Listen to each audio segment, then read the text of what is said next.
सभी भाइयों को सप्रेम जय भीम नमो बुद्धाय। थेर गाथा के अगले थेर हैं रट्ठपाल। कुरु देश के थुल्लकोठित गांव वर्तमान हापुड़ उत्तर प्रदेश के महाधनी सेठ के पुत्र। वे सुख विलास में पले और उचित समय पर उनका विवाह भी हुआ। कुरु देश में चारका करते हुए भगवान थुल्लकोठित गांव में पहुँचे। वहाँ भगवान से उपदेश सुनकर रट्ठपाल बहुत प्रसन्न हुए। फिर बड़ी कठिनाई के साथ माता पिता की अनुमति लेकर भगवान के पास प्रव्रजित हुए। अरण्य पद पाने के बाद वे अपने गांव में गए। घर पर जाने से घर की स्त्रियों ने उन्हें प्रलोभित करने का प्रयत्न किया। उस अवसर पर रट्ठपाल स्टेवन में यह उदान कहा।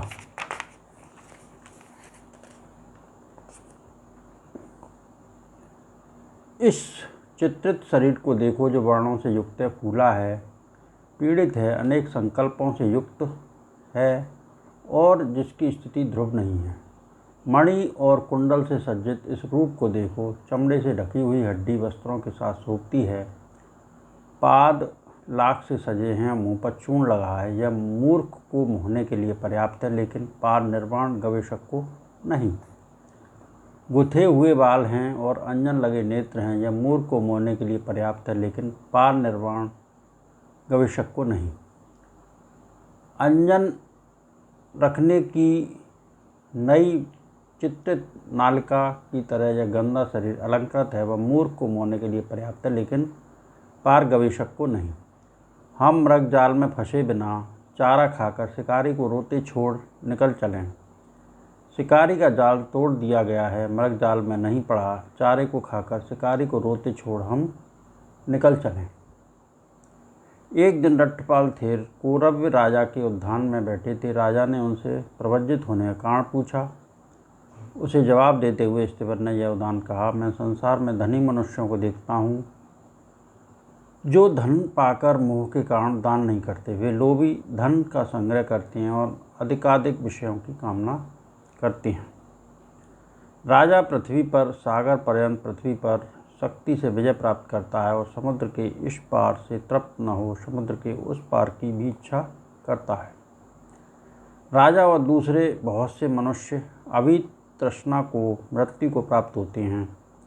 वे निर्धन होकर शरीर को छोड़ते हैं, क्योंकि उनकी संसार के विषय में तृप्ति नहीं होती है। बंधु बाल बिखेर कर रोते हैं कि हाय हमारा वह बंधु अमर हुआ होता। तब उसे वस्त्र से ढककर ले जाकर चिता बनाकर वहीं जला देते हैं। वह सूलों से ढकेला हुआ एक वस्त्र के अतिरिक्त और संपत्ति को छोड़कर जल जाता है।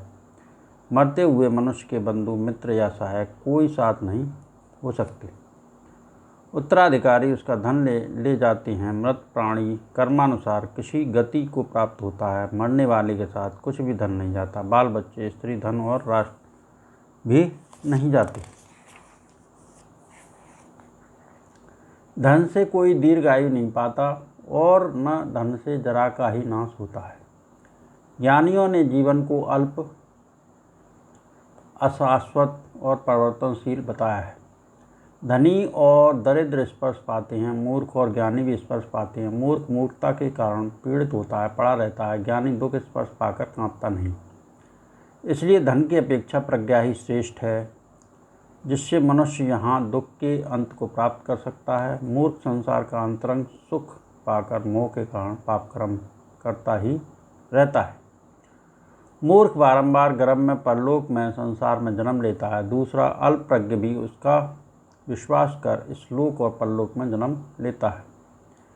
जिस प्रकार सेंध लगाते हुए समय पकड़ा हुआ पापी चोर अपने कर्म के कारण दुख पाता है, उसी प्रकार यह जनता भी अपने पाप कर्मों के कारण परलोक जाकर दंड भोगती है। काम विचित्र है, मधुर है और मनोरम है। वे अनेक प्रकार से चित्त का मंथन करते हैं। मैंने काम गुणों के दुष्परिणाम को देखा है महाराज, इसलिए मैं प्रव्रजित हूँ। जिस प्रकार वृक्षों के फल गिरते हैं, उसी प्रकार तरुण और वृद्ध मनुष्य भी शरीर के टूटने से गिर जाते हैं। महाराज, इसे भी देखकर मैं प्रव्रजित हुआ हूँ। यथार्थ साधुत्व ही श्रेष्ठ है।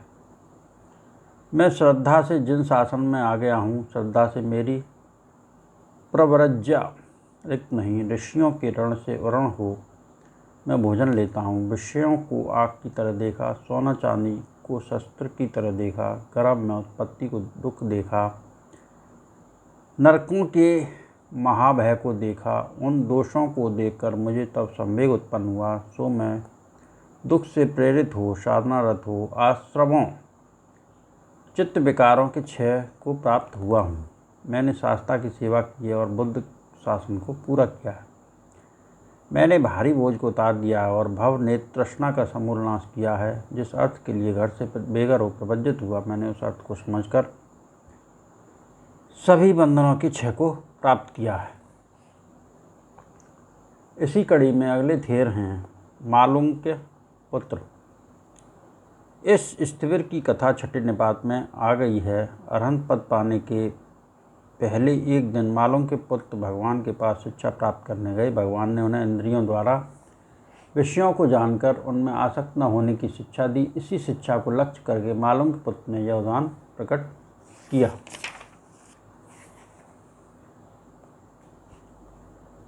जब रूप देखकर मन प्रिय निमित्त का स्मरण करता है, उसकी स्मृति सजगता विकृत हो जाती है। वह आसक्त चित्त से अनुभव करता है और उसी में पैठ आसक्त हो जाता है। रूप से उत्पन्न उसकी अनेक वेदनाएं बढ़ती हैं। लोभ और परेशानी उसके मन को पीड़ित करती हैं। जो इस प्रकार दुख का संचय करता है वह निर्वाण से बहुत दूर है। शब्द सुनकर जो प्रिय निमित्त का स्मरण करता है, उसकी स्मृति सजगता विकृत हो जाती है। वह आसक्त चित्त से अनुभव करता है और उसी में पैठ आसक्त हो जाता है। शब्द से उत्पन्न उसकी अनेक वेदनाएं बढ़ती हैं। लोभ और परेशानी उसके मन को पीड़ित करती हैं। जो इस प्रकार दुख का संचय करता है वह निर्वाण से बहुत दूर है। गंध सूंघकर जो प्रिय निमित्त का स्मरण करता है, उसकी स्मृति सजगता विकृत हो जाती है। वह आसक्त चित्त से अनुभव करता है और उसी में पैठ आसक्त हो जाता है। गंध से उत्पन्न उसकी अनेक वेदनाएं बढ़ती हैं। लोभ और परेशानी उसके मन को पीड़ित करती हैं। जो इस प्रकार दुख का संचय करता है वह निर्वाण से बहुत दूर है। रस ग्रहण कर जो प्रिय निमित्त का स्मरण करता है, उसकी स्मृति सजगता विकृत हो जाती है। वह आसक्त चित्त से अनुभव करता है और उसी में पैठ आसक्त हो जाता है। रत से उत्पन्न अनेक वेदनाएं बढ़ती हैं। लोभ और परेशानी उसके मन को पीड़ित करती है। जो इस प्रकार दुख का संचय करता है वह निर्वाण से बहुत दूर है।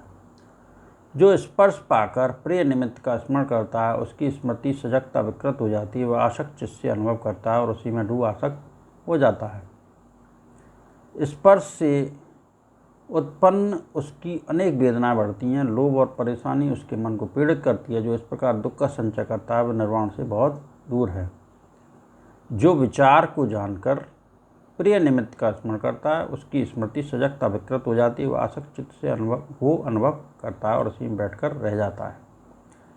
विचार से उत्पन्न उसकी अनेक वेदनाएं बढ़ती हैं। लोभ और परेशानी उसके मन को पीड़ित करती है। जो इस प्रकार दुख का संचय करता है वह निर्वाण से बहुत दूर है।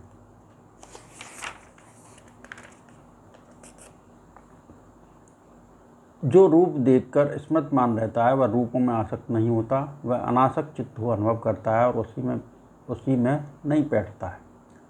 जो रूप को देखता हुआ उसका अनुभव करता हुआ उसे त्याग देता है और उसका संचय नहीं करता, इस प्रकार वह स्मृतमान हो विचरता है।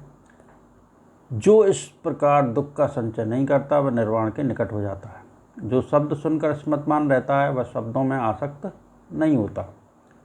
वह अनासक्त चित्त हो सत्य का अनुभव करता है और वह उसमें नहीं बैठता। जो शब्द सुनकर स्मृतमान रहता है, वह उसमें आसक्त नहीं होता। वह अनासक्त चित्त हो सत्य का अनुभव करता है और वह उसमें नहीं बैठता। जो गंध सूंघकर स्मृतमान रहता है, वह गंध में आसक्त नहीं होता। वह अनासक्त चित्त हो सत्य का अनुभव करता है और वह उसमें नहीं बैठता। जो गंध सूंघता हुआ उसका अनुभव करता हुआ उसे त्याग देता है और उसका संचय नहीं करता, इस प्रकार वह स्मृतमान हो विचरता है। जो इस प्रकार दुख का संचय नहीं करता वह निर्वाण के निकट हो जाता है। जो रस ग्रहण कर स्मृतमान रहता है, वह रसों में आसक्त नहीं होता। वह अनासक्त चित्त हो सत्य का अनुभव करता है और उसमें नहीं बैठता है, डूबता। जो रस को ग्रहण करता है, उसका अनुभव करता है हुआ उसे त्याग देता है। और उसका संचय नहीं करता, इस प्रकार वह स्मृतमान हो बैठता है। जो इस प्रकार दुख का संचय नहीं करता वह निर्वाण के निकट हो जाता है। जो पदार्थ पाकर स्मृतमान रहता है वह स्पर्शों में आसक्त नहीं होता। वह अनासक्त चित्त को सत्य का अनुभव करता है और वह उसमें नहीं बैठता। जो स्पर्श का सेवन करता हुआ उसका अनुभव करता हुआ उसे त्याग देता है और उसका संचय नहीं करता, इस प्रकार वह स्मृतमान हो बैठता है। जो इस प्रकार दुख का संचय नहीं करता वह निर्वाण के निकट पहुंच जाता है। जो धर्म को जानकर स्मृतमान रहता है वह धर्म में आसक्त नहीं होता। वह अनासक्त चित्त हो सत्य का अनुभव करता है और वह उसमें नहीं बैठता, डूबता। जो धर्म को देखता हुआ उसका अनुभव करता है हुआ अनित्य बोध जगाता है, धर्म के प्रति प्रत्यय नहीं बनाता, इस प्रकार वह स्मृतमान हो विचरता है। जो इस प्रकार दुख का संचय नहीं करता वह निर्वाण के निकट पहुंच जाता है। आज मैंने जिन थेरों के उदाहरण कहे उनके प्रताप से सबका मंगल हो, सबका भला हो, सबका कल्याण हो। संसार के सारे प्राणी सुखी रहें, सुखी रहें, सुखी रहें। साधु साधु साधु।